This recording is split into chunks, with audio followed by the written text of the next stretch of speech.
morning mga kamamaw. Nandito kami sa Pike Lake.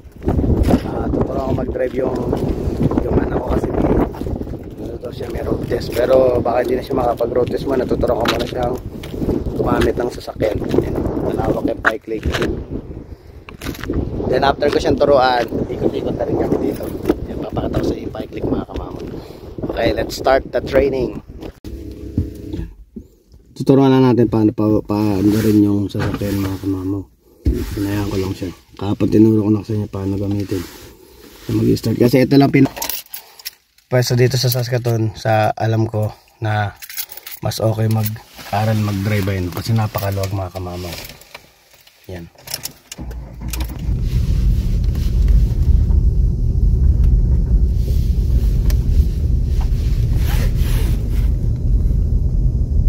Sige, gawin mo gusto mo, basta tumingin ka lang sa paligid. Dahil anytime di mo mapapansin may sasakyan pala sa likod. Sarap, sige. Yung tinuro ko sa yung pagtingin sa salamin.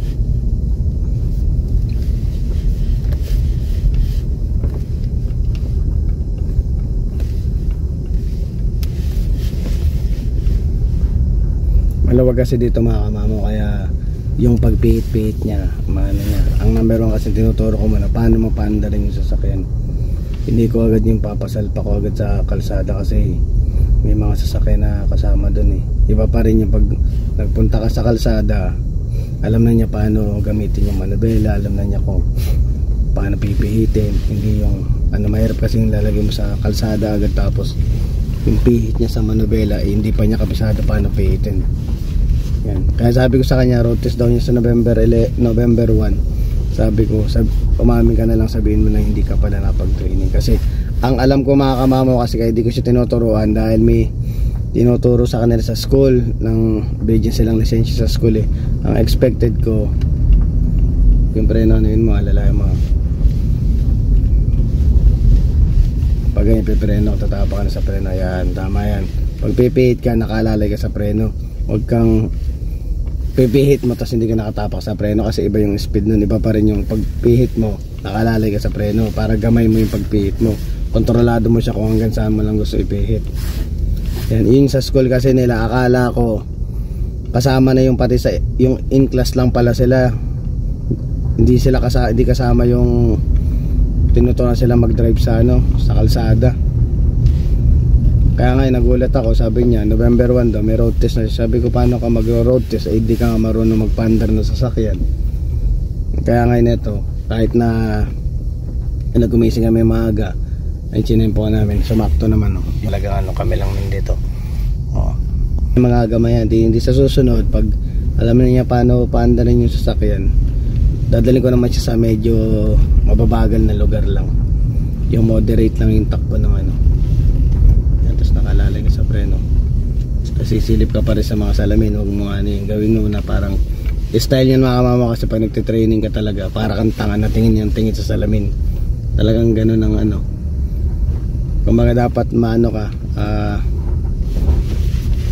tag dito yung mabusisi ka sa paligid, lalo sa salamin tingin ka ng tingin, maging vigilant ka kasi yung blink of an eye lang mga kamamaw, hindi mo alam may sasakyan palang dumating, hindi mo napansin.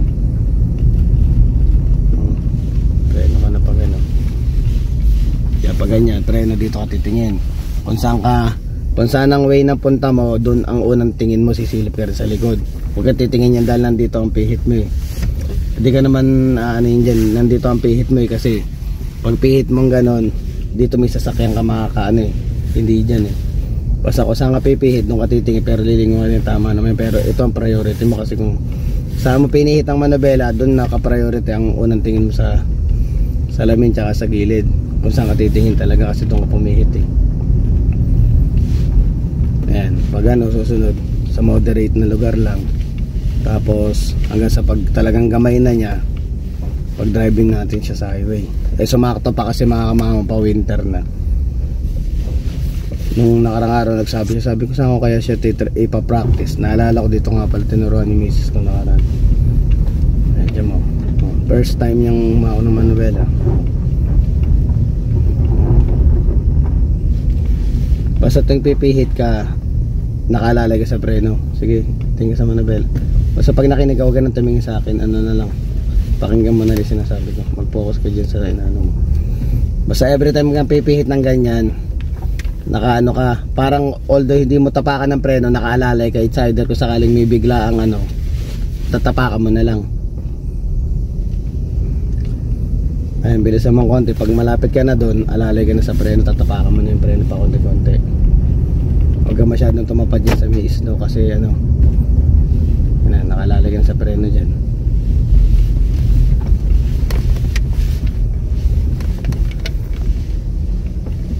Para alam mo kasi yun ang pinakamahalaga sa lahat, yung pag ano mo sa preno kasi yun ang magliligtas sa'yo. Sige, ikot-ikot ka lang. Pag medyo gamay mo na, medyo mag-wide ka na ng konti, pero parang dito ka na magagaling pag ano na ikot mo, papunta na doon. Dahan-dahan ka lang dyan pag ano, sisilipin mo yung ibang pikit mo na. Huwag ka na masyadong sumagad na. Ngayon, hanggang dito lang ano mo, huwag ka na pupunta doon kasi black ice na yan eh. Yan, tapos pikit ka ng ano. Basta ang ano, magtira ka ng parang, sabihin natin mga 4 na dangkal na layo mo dun sa pinakadulo. Mama na natin. So para okay naman mag-drive.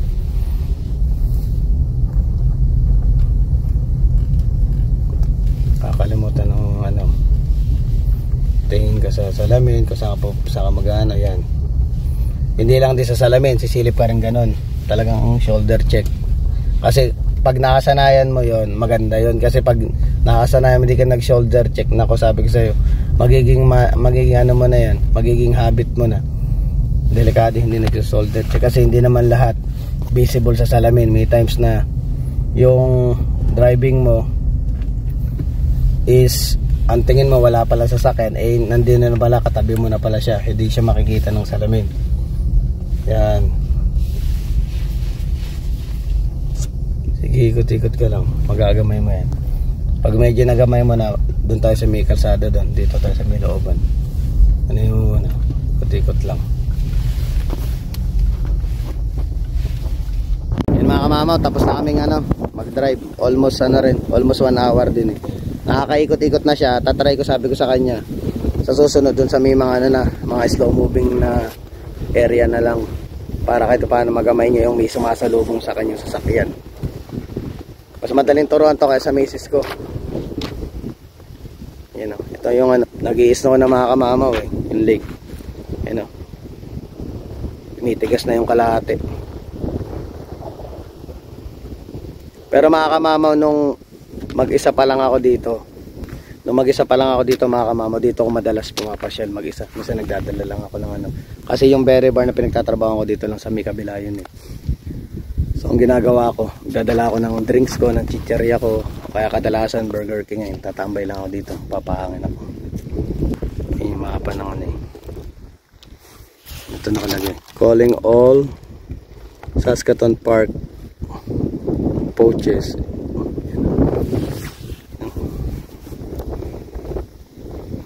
Impaired boating is ito, impaired boating is impaired driving. Yun, mahigpit dito mga kamamaw, lalo sa mga nagdadrive na nakainom. Napakahigpit dito pag nahuli ka na po. Sandamakmak yung ano mo, babayaran mo.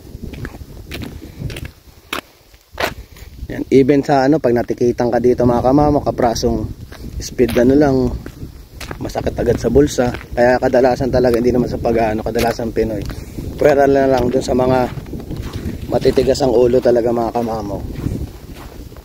Ayun, bayad sila ng bayad, hindi sila nang ihinayang dun sa ano. Hindi ko naman nilalat mga kamamaw, pero syempre di mo maiwasan yung mga matitigas talaga ang ulo.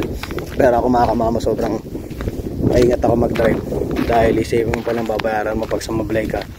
Hindi lang din naman sa babayaran mo, yung save mo rin. Hindi naman, wala naman take to mga kamamaw pag bumangganing sa sakyan mo.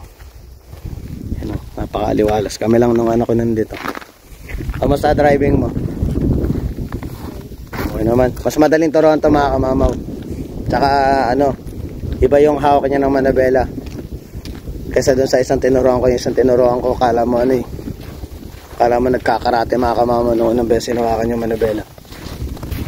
Alam mo ibig sabihin mga kamama, yung kamay, yung way ng kamay pag pinipihit yung manabela, kala mo nagtataekwondo. Ito madali. Nakuha niya yung ano, way ng hawak ko ng ano, yung manabela. Well, si pag ano, pag nandun na siya sa second stage ng pagtuturo ko. Pero so far nakita ko madali naman turuan yung batang to. Yan. Lamig na mga kamama, snow na. Ayan, dito masarap patakboyin yung mga tuta mga kamama. Hindi ka naman pwedeng bitbitin tsaka sila at tuturo nga tayo mag-drive. Pag marunong na siya mag-drive at may times na ganitong pagkakataon na yun. Walang katao-tao mga kamama. Patakboy, gula tong aso ko dyan. Sa ganyan masarap patakboyin yung aso kasi pato. Yan, takbuhan sila lahat dyan. Yung mga kamama. Yan. So ayan mga kamama, hanggang dito na lang ang vlog natin at ano lang talagang inano ko lang to, siningit ko tong batang to dahil gusto nang matuto mag-drive kasi iba pa rin mga kamama ang marunong ka mag-drive dito sa Canada kasi ano yun magagamit mo talaga araw-araw yan kasi necessity talaga mga kamama yung may sasakyan dito lalo na kapag nagtatrabaho ka o kasama man nagpupunta ka sa nagko-commute ka. Hindi kasi katulad sa Pilipinas. Dito kasi mga kamamaw is tag dito. Walang masyadong public vehicle dito. So, meron man dito mga bus, may oras yung pagsakay ng bus.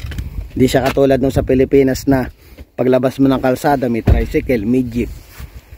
Right, anytime pwede ka makasakay. Dito hindi may oras siya. Kaya kung malilate ka sa oras ng alis mo, maghihintay ka na naman ng isang oras. So ibig sabihin kumakain ng oras kapag nagano ka dito, sumasakay ka sa bus. Kasi pag kunyari ka katulad nito, sample sa bahay namin, pag binas mo papunta doon sa mismong sa midtown sa mall lang, inaabot ng isang oras mahigit. Pero kung may sasakyan ka, 5 minutes lang mga kamama, nandun ka na. Yun yung pinagkaiba ng may sarili kang sasakyan sa sumasakay ka lang sa mga public transit mga kamama. Yun, hawak mo yung oras mo. At the same time, medyo tipid kasi although magkano lang namin gasolina within 5 minutes pag din-drive mo papuntang bahay, di ba mga kamama. Yun lang yung maganda. Tsaka at the same time, na-enjoy mo rin yung araw mo kung gusto mo mamasyal, hawak mo yung oras mo kung saan mo gustong pumunta kasi hindi naman lahat ng lugar dito is dadaanan ng bus. Yun ang kagandahan din mga kamamaw ng merong sasakyan dito sa Canada. So mga kamamaw, please don't forget to like, share, subscribe and hit the notification bell for more updates of my video. See you mga kamamaw. Mga kamamaw ko lalabas, ayaw lumabas eh. Come. Outside, come on, let's go. Come on, baby, come. Ay, lumabas sa mga kamamaw. Anabi. Ay, mga kamamaw, ay, lumabas eh, oh. Come on. Yun o, ay, lumabas mga kamamaw. Naiilang pa eh. Mga matataba, ayun o, naka-experience ng snow.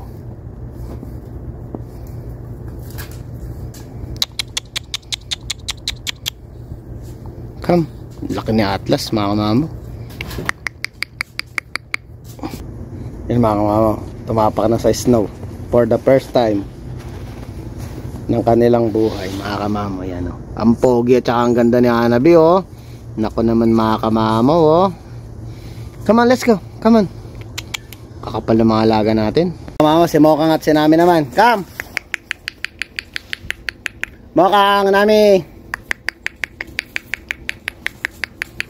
Come. Mokang, Nami, come. Come on, let's go.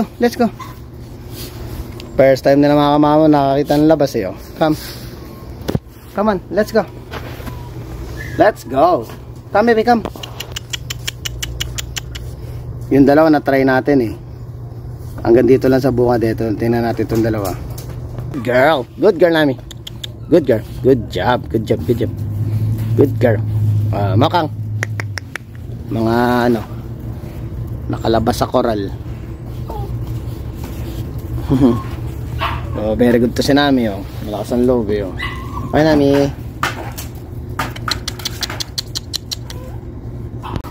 Yan mga tinaraga na, yung 5 na pinalabas ko. Yung 2 kanina, di ko na inano. Naglilinis kasi nung kulungan, eh. Yan na, oh, si Diesel. Diesel, come on. Chopper, come Chopper. Ayaw naman lumabas kaya malakas ang loob ko mga kamamo. Hindi naman naglalabasan, eh. Si Nami lang ang malakas ang loob. Diesel. Chopper, come. Sarah. Sarah. Yun, oh, si Nami malakas ang loob, eh, oh. Ay mo kang Diesel. Wow, lumabas, ah. Himala, ah. Sarah. Sarah. Come, Sarah. Come. Ay, Pogi, oh. Ayan si Pogi, oh. Sarah. Pogi. Come, come. Baby Loves, come. Baby Loves. Oh, matapang talaga si Nami mga kamamo. Siya yung kaunaw na lumalabas palagi, oh. Gusto sa snow. Sarah. Pogi ni Sarah, oh. Sarah. Sarah, come. Baby Loves. Marunong na, oh. Yung 2 blue trail lumalabas. Si Simokang medyo ano pa, eh. Come. Chopper.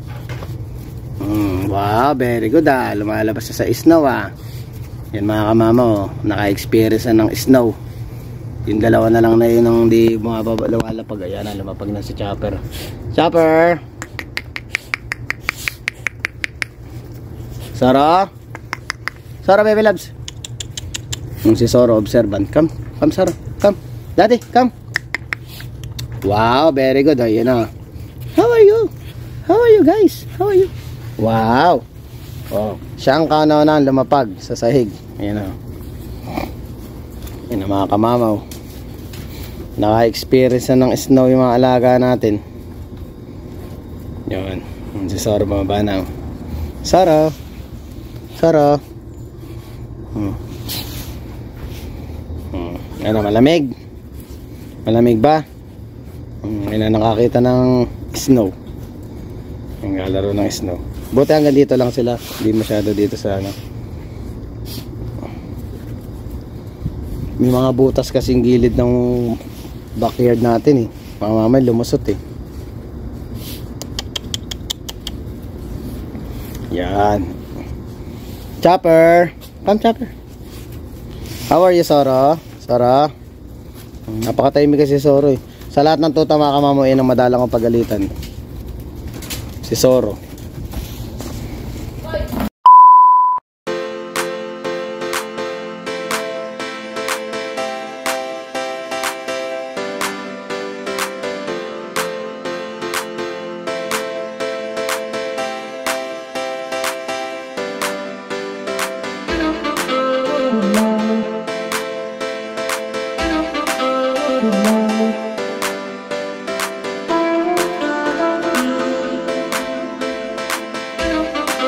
Good morning.